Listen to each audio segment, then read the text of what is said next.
하나님 말씀 열왕기상 14장 1절에서 10절까지 있는 말씀을 다 함께 찾겠습니다.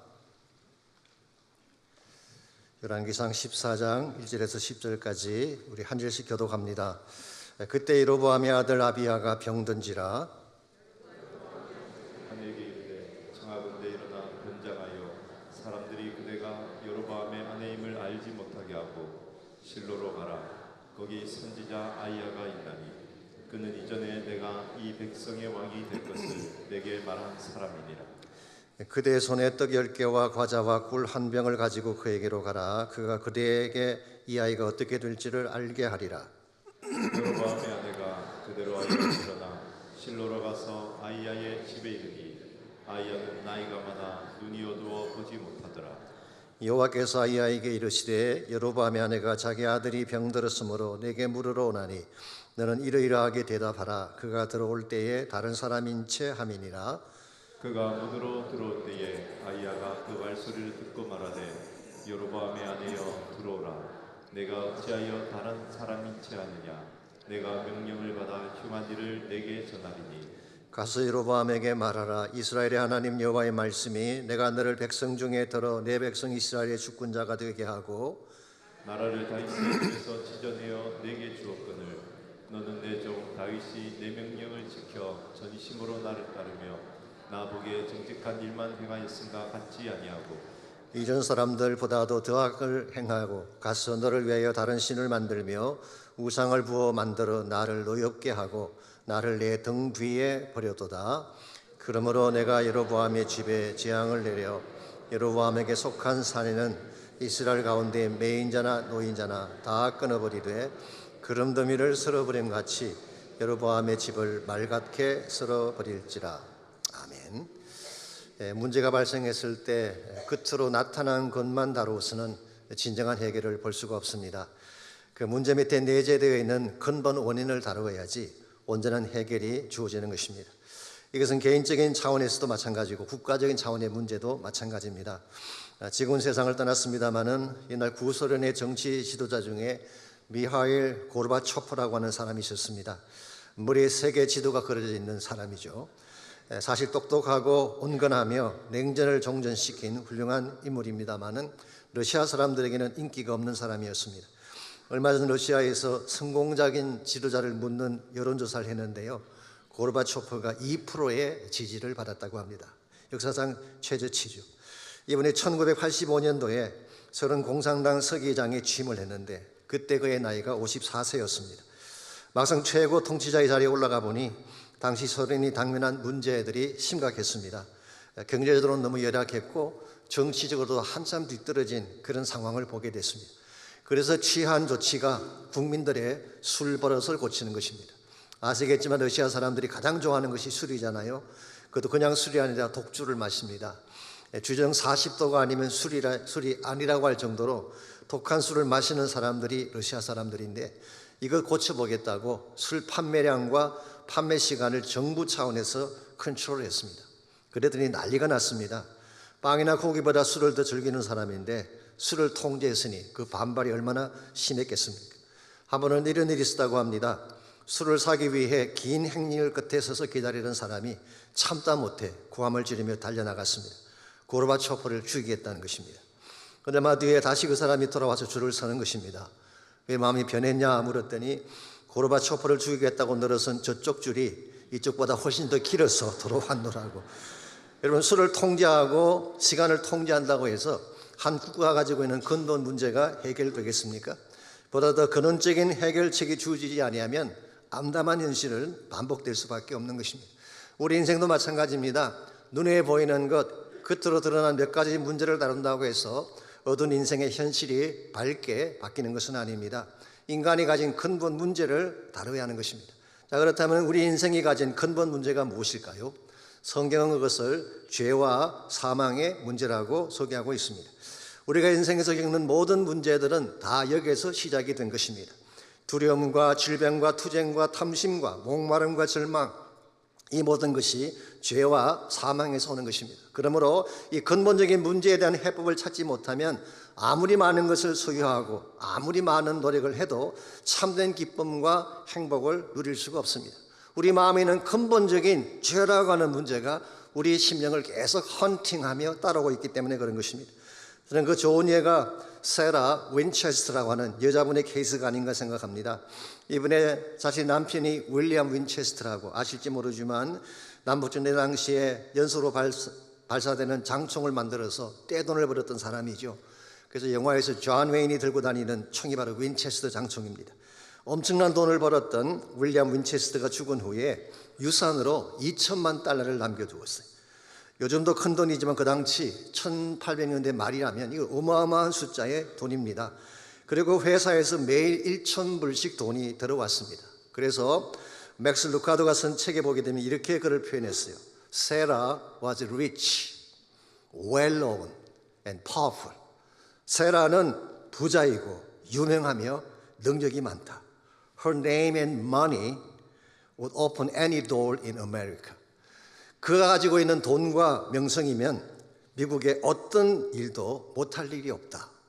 And yet miserable. 그래도 불구하고 그녀의 삶은 비참했다. 그렇게 표현했어요. 이유가 뭔지 아십니까? 과거의 죄에 대한 죄책감이 그녀의 마음을 헌팅했기 때문에 그런 것입니다. 그녀는 장총으로 죽은 홀령들이 자신을 추격하고 있다고 믿었습니다. 그래서 그녀가 했던 일이 뭔가요? 산호세 쪽에 집을 한 채 구입을 하고 16명의 목수들을 고용해서 매일 그 홀령들이 기억할 방을 만든 것입니다. 이렇게 하기를 얼마나 했는지 아십니까? 무려 38년 동안 계속했습니다. 지금도 산호제에 가시면 그 집을 볼 수가 있습니다. 이런 목수를 고용해서 매일 새로운 방을 건축한다고 해서 죄책감이 사라지고 마음의 평안이 올까요? 결코 아닙니다. 본질수를 잘못 집은 것입니다. 참된 해답은 우리가 가진 재력이나 세상 집짓기에 있는 것이 아니라 하나님께로 돌아가야 하는 것입니다. 하나님께로 돌아가야만 인생의 근본적인 해답을 얻을 수가 있는 것입니다. 사실 죄와 죽음에 대한 문제라고 하는 것은요, 하나님과의 관계가 깨어졌기 때문에 주어진 것입니다. 더 정확히 말씀을 드리자면 죄가 하나님과 우리 사이를 갈라놓았고 그 결과 주어진 것이 죽음입니다. 그런데 이 죄와 사망의 문제라고 하는 것은 우리의 노력으로 절대로 해결할 수가 없습니다. 하나님과의 끊어진 관계, 이 브릿지를 연결할 힘이 여러분과 저에게는 없는 것입니다. 그래서 이 땅에 오신 분이 누구인가요? 예수 그리스도십니다. 예수님은 하나님과 우리 사이에 끊어진 다리를 회복하기 위해 오셨습니다. 그래서 상실했던 우리의 신분을 회복하고 자녀로서 누려야 될 모든 축복을 마음껏 누리게 하기 위해 예수님께서 2000년 전 이 땅에 오신 것입니다. 사도 요한은 이것을 풍성한 삶이라고 표현을 했습니다. 이 단어 속에는 참된 자유와 기쁨, 존귀함과 영광, 그리고 영원한 속죄와 천국에 대한 소망이 다 내포되어 있는 것입니다. 이와 같이 여러분과 저로 하여금 인생의 근본 문제를 처리하고 해결함으로써 참된 기쁨과 자유를 안겨주기 위해 오신 사건이 성탄 사건이기 때문에 성탄 사건만큼 위대하고 중요한 사건은 없습니다. 성탄은 사망의 그늘에 앉아 신음하는 인류의 근본 문제를 해결하기 위한 하나님의 사건입니다. 그러므로 이 성탄은 멀찍이 서서 구경할 사건이 아닙니다. 단순히 쇼핑이나 하시면서 식사나 나누기 위한 그런 차원의 사건이 아닙니다. 성탄은 살아계신 예수님을 만나는 사건이에요. 그분을 통해서 하나님께로 돌아가는 사건, 그 결과 상실했던 모든 기쁨과 평화를 회복하는 사건이 바로 성탄 사건의 핵심이라고 할 수가 있습니다. 어떻게 하면 하나님을 떠났기 때문에 죄와 사망 가운데 살던 여러분과 제가 예수 그리스도를 통하여 다시 하나님께로 돌아갈 수 있을지 오늘 주신 이 본문을 가지고 이것을 함께 정리해 보려고 합니다. 오늘 같이 읽은 본문에 보시면 하나님을 떠났기 때문에 절망의 현실을 경험했던 여로보암에 대한 스토리가 기록이 되어 있습니다. 먼저 1절을 보시게 되면 그의 가정에 일어났던 문제 하나가 이렇게 소개가 되어 있습니다. 그때 여로보암의 아들 아비야가 병든지라. 사랑하는 아들 아비야가 병에 걸렸다는 문제가 터진 것입니다.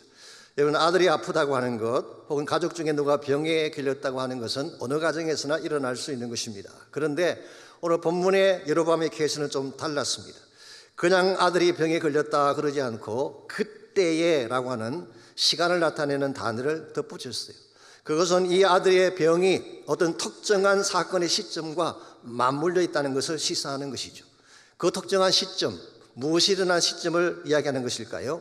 바로 앞절인 13장 33절과 34절을 보시면은 그 시점이 어느 때인가가 잘 나와 있습니다. 여로보암이 2일 후에도 그 악한 길에서 떠나 돌이키지 아니하고 다시 일반 백성을 산당의 제사장으로 삼되 누구든지 자원하면 그 사람을 산당의 제사장으로 삼았으므로 이 일이 여로보암 집의 죄가 되어 그 집이 땅 위에서 끊어져 멸망하게 되니라. 여기 보시면은 이 일 후에라는 표현이 나오죠. 이것은 지난주에 말씀드렸던 것처럼 유다에서 온 선지자가 했던 일을 말합니다. 그가 와서 심판을 선포할 때에 단이 갈라지고 재가 쏟아진 사건이 일어나지 않았습니까? 그리고 단 한 번의 실수로 그 선지자가 사자에게 찢겨 죽는 엄청난 사건이 있었어요. 자, 여로보암은 이것을 보고도 이걸 보면 하나님이 어떤 분인가를 알아야 되는데 죄를 용납하지 못하는 하나님의 그 본성을 알아야 되는데 이걸 보고도 악한 길을 떠나지 아니하고 여전히 하나님을 대적하고 불순종을 했어요. 바로 이 시점에 터진 사건이 바로 아들의 질병 사건입니다. 그렇다면 이것은 단순한 질병의 문제가 아니죠. 겉으로 드러난 것은 질병이었지만 더 근본적인 것은 하나님과의 깨어진 관계였습니다. 여로보암이 이 사실을 잘 깨닫고 문제의 근본이신 하나님께로 다시 돌아가서 자기를 돌이키기만 했더라면 회복할 기회가 있었을 터인데 불행하게도 여로보암은 그렇게 하지 않았습니다. 그는 인기응변적으로 이 문제를 해결하고자 했어요. 그래서 자기 아들을 변장시켜서 선지자 아히야를 찾아가게 했습니다. 아히야를 통해 병을 고쳐보겠다는 것이었죠. 근본적인 하나님과의 문제는 방치해 놓은 채 겉으로 보이는 문제만 처리하려고 한 것, 이것이 바로 여로보암이 행했던 치명적인 잘못이었습니다. 그 결과 여로보암은 회복의 기회를 갖지 못하고 온 가정이 멸절되는 불행을 겪게 된 것입니다. 여러분과 저의 삶도 마찬가지입니다. 우리 인생을 살면서 겪게 되는 여러 가지 문제들이 있죠. 질병의 문제, 파산의 문제, 시련이나 이별이나 아픔의 문제들을 겪을 수가 있습니다. 그런데 겉으로 드러난 문제보다 더 중요한 것은 하나님과의 관계에 대한 것입니다. 이게 깨어져 있다면 다른 무엇을 해도 여러분의 인생은 회복될 수가 없습니다.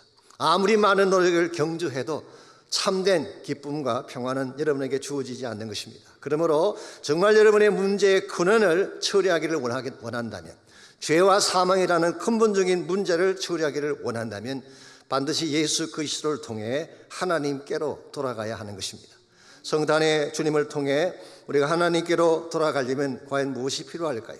오늘 본문에 소개된 여로보암의 케이스를 통해서 모든 문제의 근본 해답인 하나님께로 나아가려면 무엇이 필요한지 한 세 가지 차원에서 이것을 정리해 보려고 합니다. 첫 번째로 문제의 근본 해답인 하나님께 나아가려면 정직한 직면이 필요합니다. 즉 가식이나 꾸밈이 없이 있는 모습 그대로 하나님께 나가야지 하나님 만날 수 있다, 그런 뜻입니다. 2절 말씀 보시면요, 여로보암은 그렇지 못했습니다. 여로보암이 자기 아내에게 이르되 청하건대 일어나 변장하여 사람들이 그대가 여로보암의 아내임을 알지 못하게 하고 실로로 가라.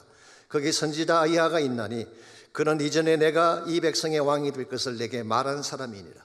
여기 보시면은 여로보암은 아들의 질병 문제를 해결하기 위해 아히야라는 선지자에게 도움을 요청하려고 했습니다. 아히야는 지난번에 소개해드렸습니다마는 여로보암이 왕이 되기 전에 아직 솔로몬이 살아있을 때 여로보암이 왕이 될 것을 예언했던 하나님의 선지자였습니다. 그러므로 그를 찾아가면 아들의 병에 대한 답을 얻을 수 있다라고 생각한 것입니다. 그랬으면 본인이 직접 가야지 왜 자기 부인을 대신 보내는 것입니까? 더구나 그냥 보내는 것이 아니라 변장시켜 보냈다고 했어요. 이유가 뭘까요? 아히야를 직접 대면하는 것이 두려웠기 때문입니다. 아히야는 하나님의 종이기 때문에, 하나님의 선지자이기 때문에 틀림없이 여로보암을 만나면 여로보암의 범한 죄를 책망할 가능성이 많죠. 이게 두려워서 이것을 피하기 위해 부인을 변장해서 보낸 것입니다. 4절 말씀에 의하면 아히야가 나이가 많고 눈이 어둡기 때문에 볼 수 없다는 그 사실을 이용해서 속임수로 자기 부인을 대신 보낸 것입니다. 그런데 여러분, 나이 많은 아히야는 속일 수 있을지 모르지만 하나님까지 속일 수 있을까요? 이건 참 스투핏한 그런 판단이 아닐 수가 없습니다. 6절 말씀 보시면 이 모든 것을 다 하신 하나님께서 아히야에게 미리 말씀을 해주죠. 이제 곧 여로보암의 아내가 찾아온다라는 이야기를 미리 해주십니다. 그래서 6절 보시면은 그가 문으로 들어올 때에, 즉 여로보암의 부인입니다, 아이야가 그 발소리를 듣고 말하되 여로보암의 아내여 들어오라. 내가 어찌하여 다른 사람인 채 하느냐? Why are you pretending to be someone else? 왜 너가 다른 사람인 것처럼 가장을 하느냐?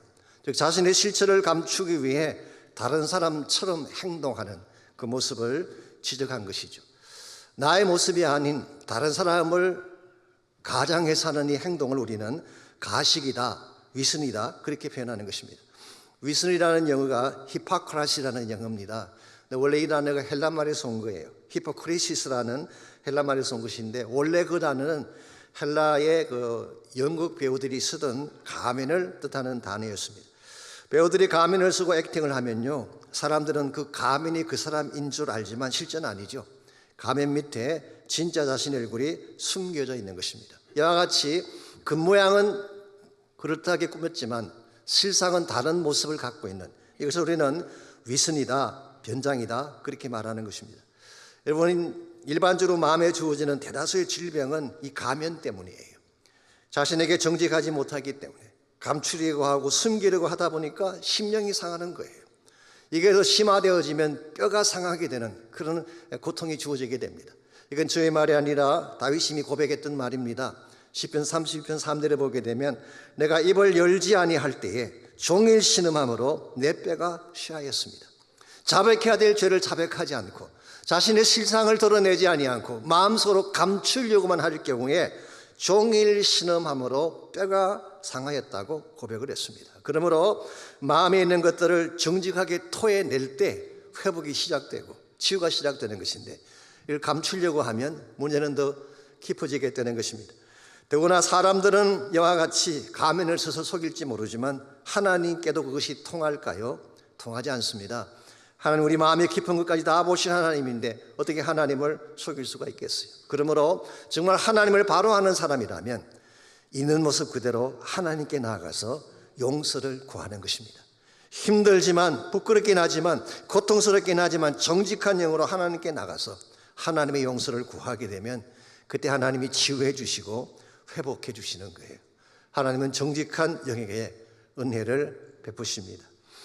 이런 이야기가 있습니다. 19세기 독일의 어느 작은 마을에 피아니스트가 살고 있었습니다. 연주회를 준비를 하고 지방신문에 광고를 냈는데 이렇게 광고를 냈어요. 자기 자신을 당대 최고의 피아니스트인 그 프란츠 리스트라고 하는 피아노의 왕이라고 불리워지는 대단한 거장이 있습니다. 자기가 그 사람의 제자라고 소개를 했어요. 물론 거짓말입니다. 리스트를 한 번도 만나본 적조차도 없습니다. 그런데 문제가 생겼습니다. 연주회가 열리기 며칠 전에 리스트가 그 마을로 온다는 것입니다. 이제 거짓이 탄로나면 모든 게 다 끝장나는 것이죠. 전전긍긍을 합니다.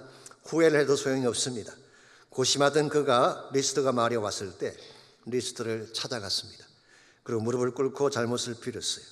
제가 선생님의 이름을 도용했습니다. 제 인기를 높이려고 감히 당신의 제자라고 속였습니다. 제 죄를 용서해 주십시오. 이 말을 들은 리스트가 웃으면서 이렇게 말을 했다고 하네요. 당신은 크게 잘못했습니다. 그러나 정직하게 자신을 밝혀주시니 제 마음이 기쁩니다. 그러면서 자기 앞에서 한번 피아노 연주를 해보라고 했어요. 이 거장 앞에서 피아노 친다는 게 얼마나 떨리는 일입니까? 그가 벌벌 떨면서 피아노를 치는데요, 리스트가 중간중간에 멈추게 하고 자기 손으로 그것을 고쳐주었어요. 연주가 다 끝나자 리스트가 이렇게 말을 합니다. 단 한 번일지라도 내가 당신을 가르쳤으니까 이제 분명 당신은 나의 제자입니다.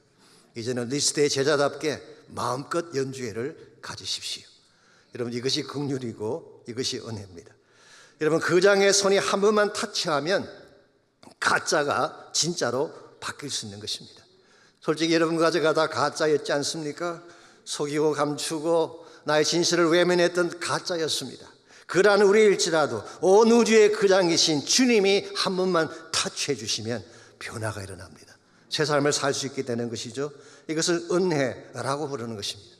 이와 같이 예수님께서 이 땅에 오신 목적은 이 은혜를 통하여 우리의 죄를 처리하기 위함인데, 이 은혜를 받으려면 뭐가 필요하다는 것입니까? 모두 정직하게 나의 잘못을 인정하고 있는 모습 그대로 하나님께 나가는 것입니다. 우리 가운데 실수하지 않는 사람이 있나요? 완벽하게 사는 사람이 있습니까? 사도 바울의 말을 빌리자면은 We are all fall short of God's glory. 하나님의 영광의 기준에 비추면 우리 모두는 다 실격자였습니다. 그러므로 우리가 하나님 앞에 나아갈 때에 정말 바르게 해야 될 자세는 나의 죄를 있는 그대로 자백하고 하나님의 은혜를 구하면 하나님이 치유와 회복의 기회를 주십니다. 그러므로 혹시 여러분 가운데에 마음속에 집을 갖고 사는 분이 혹시 계신다면 이 아침 정직한 마음으로 하나님께 나오시기 바랍니다. 가슴이 엉어진 것, 죄책감 혼자 끌어안고 신음하지 말고 하나님께 나와 토해내시면 하나님 만져주실 거예요. 치유해 주실 거예요. 이것이 성탄이 우리에게 주시는 첫 번째 축복이에요. 두 번째로 우리가 하나님께 나아가려면 동기가 순수해야 됩니다. 순수한 동기를 가져야지 내 마음속에 다른 어젠다를 가지고 나가게 되면 진짜 하나님을 만날 수 없습니다. 가끔 하나님을 이용하고 하나님의 능력을 통해 내가 원하는 바를 이루려고 하나님께 나가는 경우가 있지 않습니까? 이것은 바른 자세가 아니라는 것입니다. 오늘 본문에 소개된 여로보암의 두 번째 문제가 여기 있습니다. 여로보암은 하나님을 하나님으로 인정하지 않으면서도 오직 자신이 원하는 것만 하나님으로부터 취하기를 원했습니다. 3절을 보겠습니다. 그대의 손에 떡 10개와 과자와 꿀 한 병을 가지고 그에게로 가라. 그가 그대에게 이 아이가 어떻게 될지를 알게 하리라. 자, 여로보암이 자기 부인을 아히야에게 보낸 이유는 아히야의 능력을 알았기 때문이죠. 그리고 그 능력을 이용해서 자기 아들을 치유해 보려고, 그래서 아히야에게 보낸 것입니다. 그런데 아내의 손에 떡 10개와 과자와 꿀 한 병만 들고 가게 했습니다. 참고로 말씀드리자면 고대 이스라엘 사회에서는 선지자를 찾아갈 때에 예물을 들고 가게 했습니다. 이것은 선지자에게 드린다기보다는 하나님께 드리는 예물을 상징하는 것입니다. 그랬는데 떡 10개와 과자와 꿀 한 병, 이건 사실은 왕이 하나님께 드리는 예물은 아니에요. 이것은 그 당시 가장 가난한 서민들이 드리는 예물인데 여로보암은 왕임에도 불구하고 가장 저급한 낮은 차원의 예물을 들고 가게 한 것입니다. 왜 이렇게 했을까요? 이건 사실 의도적인 면이 있습니다. intentionally 그렇게 한 거예요. maybe 1차적인 이유는 속이기 위함이었을 것입니다. 본인이 아닌 것처럼 속이기 위함. 그러나 더 중요한 이유는 하나님을 우습게 여겼기 때문입니다. 정말 하나님이 어떤 분인지를 바로 안다면, 하나님 얼마나 위대한 분인가를 바로 안다면 어떻게 이런 예물을 감히 하나님께 드릴 수가 있겠어요? 여러분의 마음 중심에는 하나님을 우습게 여기는 그런 마음이 있었어요. 그래서 자신이 하나님께 드릴 것은 미니멈으로 드리면서 자신이 얻기를 원하는 답은 극대화되기를 원하는, 여기에 여로보암의 문제가 있었던 것입니다. 그래서 여로보암이 이와 같이 하찮은 예물을 드리면서도 선지자를 만나면 이 아이에 대해서 선지자가 말을 해줄 거야. 자, 여기서 여로보암이 기대했던 답은 어떤 것일까요? 걱정하지 마, 내 아들이 낫게 될 거야 라는 답을 기대했을 것입니다. 그런데 결과는 정반대였습니다. 그의 아들은 죽게 되고 그의 집안은 재앙이 내릴 것이라는 메시지가 선포되었어요. 왜 이런 결과가 나왔을까요? 하나님을 멸시하고 하나님을 이용해서 자신의 원하는 것만 이루려고 했기 때문에. 이것을 우리는 구복신앙이라고 부르는 것입니다. 이건 대단히 위험한 것입니다. 하나님 자체가 나의 목적이 되고 하나님이 전부가 되어야 되는데 하나님을 통해 내가 원하는 무엇을 이루려고 할 경우에 하나님은 내 생활의 수단이 되고 신앙은 좋은 열매를 맺을 수가 없는 것입니다. 여러분, 정말 하나님을 바로 섬기기를 원한다면 하나님 자체가 목적이 되어야 돼요. 그걸 통해 뭔가를 얻으려고 하게 되면 문제가 일어나는 것입니다. 가끔 교회에 보게 되면 자신이 이익을 챙기려고 하는 그런 분들이 계시죠. 순전한 목적이 아닌 뭔가를 얻기 위해 take advantage 하려고 하는 그런 분들이 계시는데요. 이건 대단히 위험한 것입니다. 본인에게도 이롭지가 않고 공동체에도 결코 득이 되지 않습니다. 성경이 말하는 신앙생활은 손해보는 것입니다. 내가 희생하고 손해를 범으로 다른 사람을 유익하게 하는 것이 건강한 신앙생활인데, 내가 무엇인가를 얻기 위해 믿음 생활하게 되면요, 자꾸 계산하게 돼요. 계산에 맞지 아니하면 문제를 일으킵니다. 본인도 힘들어하고 공동체도 상하게 되는, 이런 면에서 우리가 정말 하나님을 바르게 건강하게 섬기를 원한다면 내 자신의 목적을 이루려고 하는 개인적인 어젠다를 내려놓아야 돼요. 오래전에 어느 교회에서 특별 새벽 기도를 했는데요, 간식으로 매일 새벽에 도나스가 나왔어요. 이것을 본 어떤 집사님 한 분이 지나가시다가 이렇게 말을 했대요. 도나스는 건강에 안 좋습니다. 바나나가 좋아요. 다음부터는 바나나로 하십시오. 당뇨, 고혈압, 암 치료에는 바나나가 최고입니다. 참 귀한 충고죠.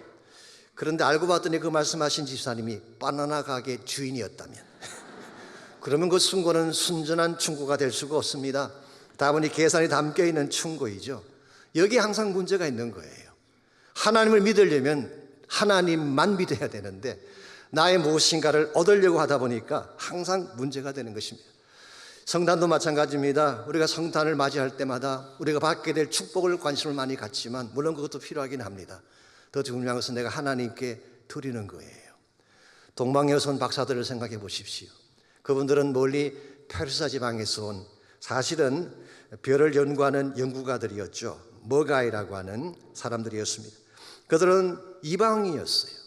유대인들이 아닙니다. 이방에 살고 있던 이방인들. 그래도 불구하고 그들은 그 먼 길을 아마도 계산해 보게 되면 아무리 안 걸려도 2달 정도 걸리는 그 먼 길을 그들은 달려왔습니다. 이유는 딱 한 가지예요. 왕 대신 예수님을 경배하고 그분에게 합당한 예물을 드리기 위해. That's it. 이 한 가지 사실만 가지고 오직 예수님 만나 뵙고 그분 앞에 엎드려 경배하고 그분에게 나의 가장 소중한 예물을 드리기 위해 온 동방 박사들의 모습. 이게 사실은 성경이 말씀하고 있는 예배입니다. 예배는 이런 거예요. 하나님이 이미 나를 사랑해 주시고 구원해 주셨기 때문에 더 바랄 것 없습니다. 하나님에게 나의 베스트를 드리겠다는 마음으로 와서 하나님을 경배하고 찬양하게 되면 하나님께서 그때 우리 심령 가운데에 생명의 축복을 안겨주시는 거예요. 회복과 치유의 복을 허락해 주시는 것입니다. 하나님 만나지 않으면 절대로 경험할 수 없는 신령한 은혜를 누리게 하시는 것입니다. 그러므로 여러분께서 이번 성탄에는 정말 하나님을 향하여 예배하되 순수한 마음으로 예배하셔서 하나님에게 합당한 예물도 드리시고 헌신도 하는 그런 기회가 됐으면 좋겠습니다. 마지막 세 번째로 우리가 하나님께 나아가서 근본적인 해답을 얻으려면 온전한 믿음을 가져야 됩니다. 우리가 하나님을 만나려면 1차적으로는 마음이 정직해야 된다고 말씀드렸죠. 우리 마음이 있는 그대로 솔직하고 정직해야 돼요. 꾸밈이 있으면 안 됩니다. 두 번째는 순수한 동기로 하나님을 만나야 되는데 또 한 가지 중요한 것이 하나님만 신뢰하는 믿음을 가지고 나가야지 진짜 하나님이 행하시는 역사를 경험할 수가 있는 것입니다.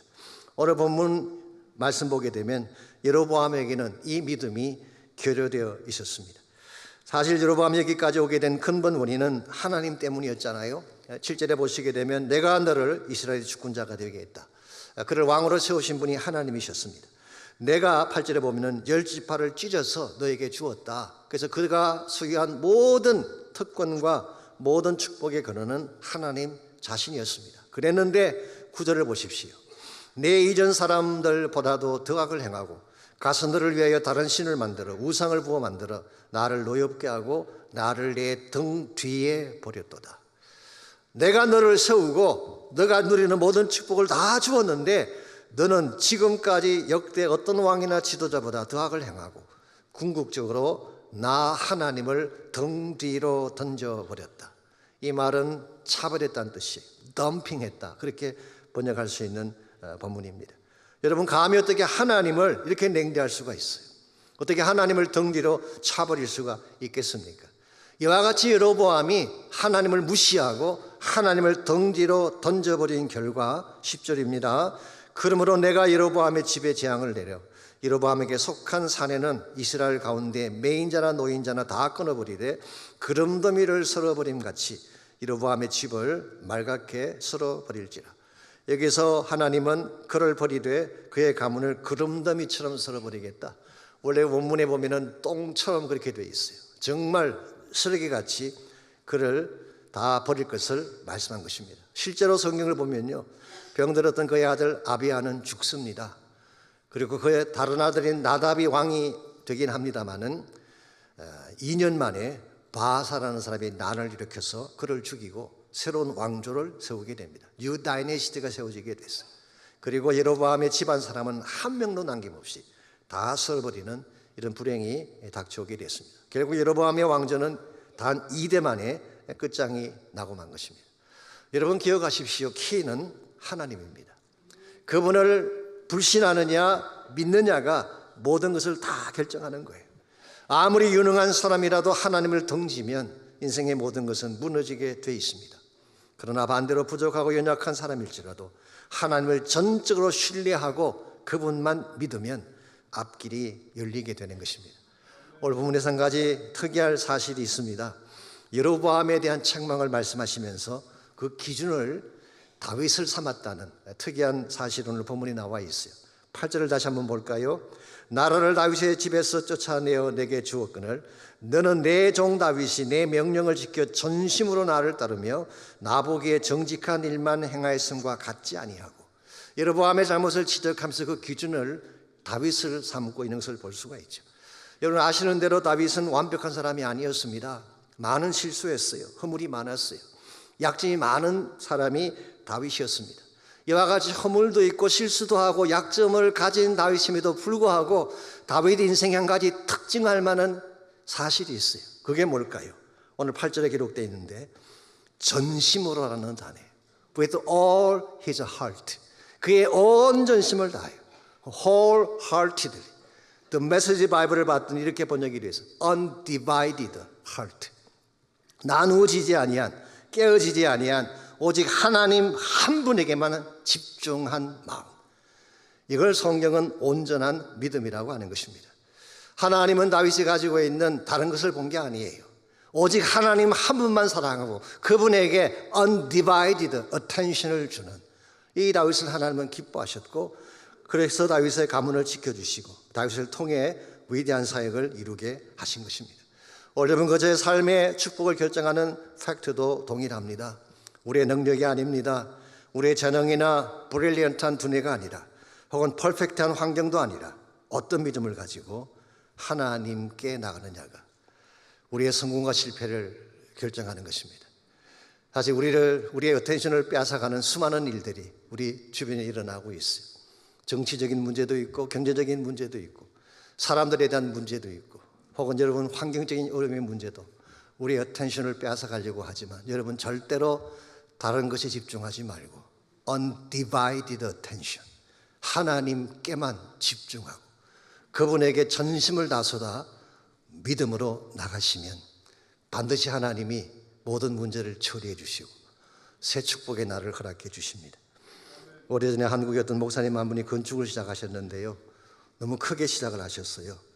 이번에 건축을 시작할 때가 1960년대 말기입니다. 1968년도인데요 그 당시 돈으로 20억이 들어가는 큰 프로젝트를 시작하셨어요. 처음에는 비전을 갖고 의욕적으로 추진을 했지만 갈수록 상황이 힘들어지는 것입니다. 교회에 지금 많은 성도님들이 나오긴 하지만 다 가난한 사람들이었고 그들의 힘만으로 이걸 하기에는 역부족이었습니다. 자, 이와 같은 상황에 살 수 있는 일이 뭘까요? 우리도 해봐서 알잖아요. 기도하는 것입니다. 그래서 그 목사님께서 기도하기 시작하셨어요. 정말 식음을 전폐하다시피 하고 피를 토해가듯이 전심을 다해 기도하기 시작했는데, 그때 하나님이 주신 말씀이 있습니다. 잠언 10장 24절 말씀을 주셨어요. 악인에게는 그의 두려워하는 것이 임하거니와 의인은 그 원하는 것이 이루어지는 거죠. 여기서 악인이라고 하는 것은 하나님 없이 사는 자를 말합니다. 하나님 없이 사는 사람의 삶 속에는 안 일어났으면 하는 일, 꼭 두렵게 생각하는 고일이 일어난다는 거예요. 이게 하나님 없는 사람의 삶의 현실입니다. 그 반면에 의인, 믿는 자를 말하는 것입니다. 믿는 자들에게는 마음에 소원하는 그것이 이루어지게 된다.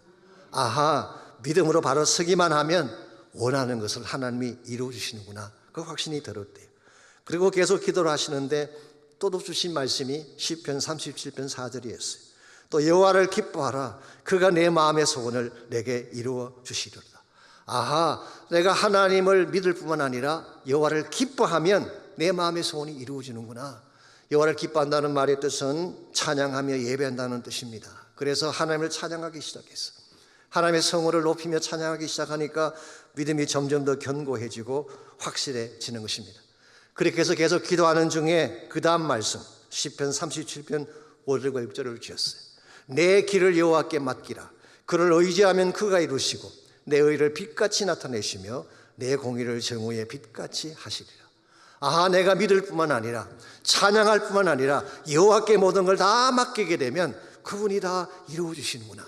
그리고 정오의 빛과 같이 교회의 앞길을 열어 주시는구나. 이 사실을 확신하고 나니까요, 손에 든 것은 여전히 아무것도 없지만 두려움이 다 사라지더래요. 그리고 이 믿음을 가슴에 품는 순간 이것은 이미 이루어진 것과 같다는 확신을 갖게 되었다고 합니다. 이렇게 해서 세워진 교회가 그 유명한 여의도 순복음 교회입니다. 후일리 간증을 들은 다른 목사님이 자기도 똑같이 했는데 자기는 안 되더래요. 왜 그러냐고 물었더니 조 목사님이 이렇게 답변하셨대요. 나는 하나님만 바라보고 기도했고 당신은 조용기를 보며 기도했기 때문이다. 결국은 믿음이죠. 하나님만 바라볼 때 undivided attention, undivided heart, 나누어지지 않고 갈라지지 않고 오직 나의 모든 초점을 하나님 한 분에게만 맞추며 기도하며 나갈 때 그때 하나님이 이루어 주시고 우리의 삶을 정오의 빛같이 빛나게 만들어 주시는 거예요. 그러므로 여러분 인생 속에도 maybe 문제가 있을지 모르지만 문제의 근본적인 해결자는 하나님 자신입니다. 그분께 나가서 여러분 자신의 모습을 있는 그대로 자백하고 하나님의 은혜를 구하면 하나님 도와주세요. 어떠한 다른 불순한 동기 다 내려놓고 하나님만 바라보고 그분에게 집중해서 기도하게 되면 여러분의 삶 속에도 반드시 다시 새롭게 빛난 아침은 찾아오는 것입니다. 여러분 성탄 사건은 하나님 떠난 인생이 다시 하나님께로 돌아가게 하기 위한 하나님의 사건입니다. 우리 인간이 가진 근본 문제, 온 인류가 가진 근본 문제는 죄와 사망의 문제입니다. 이걸 해결하지 않으면 무엇을 가져도 기뻐할 수 없고 무엇을 가져도 평안을 누릴 수가 없습니다.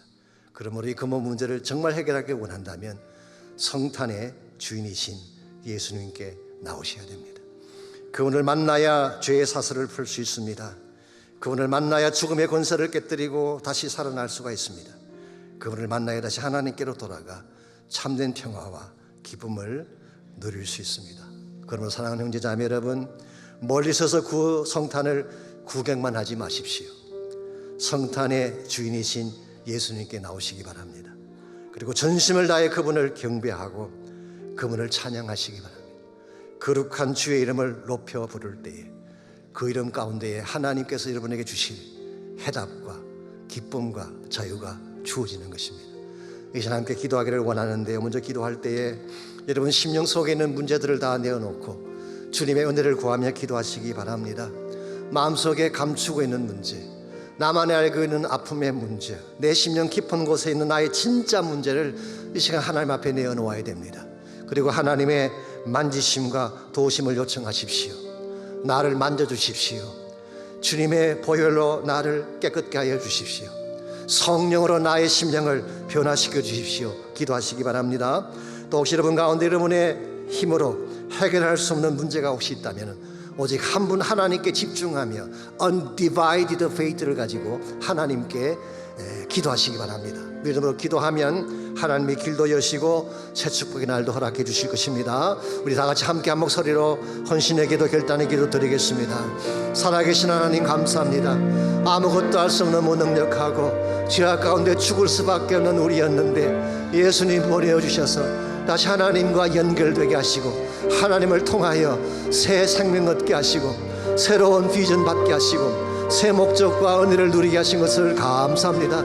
오늘 아침에 성령님 이곳에 임재하여 주시고 사랑하는 형제자매들의 마음의 문을 만져주시기를 원합니다. 주님 만나지 못한 채 서성인 자가 혹시 있다면 예수를 마음 문 밖에 내어둔 채 혼자 고통하며 아파하는 자가 있다면 마음의 문을 열고 예수 그리스도를 나의 구원자로 영접하는 아름다운 역사가 있게 도와주옵소서. 구성탄의 주님, 구원의 주님 만나게 하시고 하나님께 진정한 영광을 돌릴 수 있는 저희 모두와 저희 교회가 되게 하여 주시옵소서.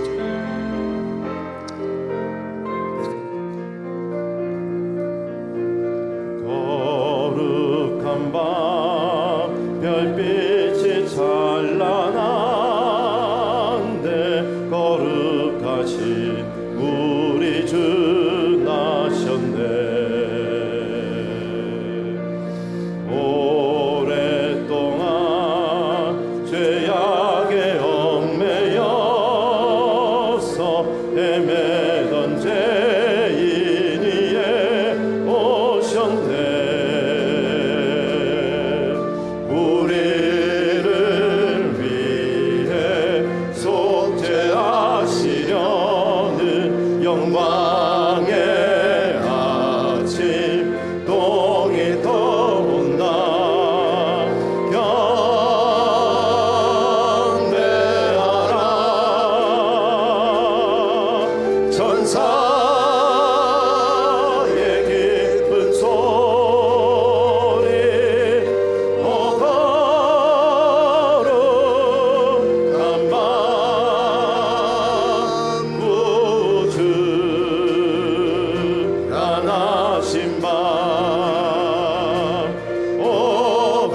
위에서 죄사슬 부르시니 감사 찬송 함께 부르세. 우리 다 일어나서 함께 찬양합니다. 주 복음을 사랑과 평화로다. 우리도 이 사랑을 나누세. 영광의 찬송 함께 부르면서 거룩한 주의 이름 높이세.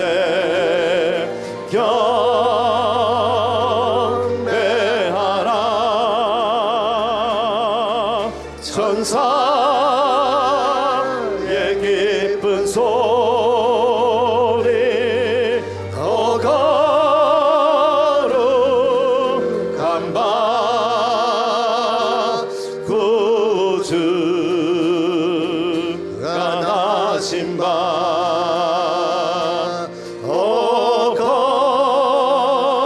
거룩한 바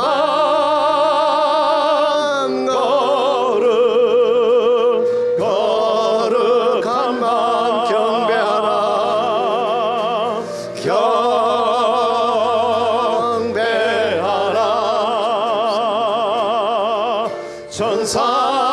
천사의 기쁜 소리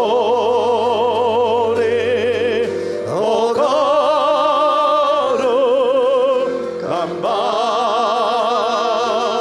구주가 나신 밤 오 거룩한 밤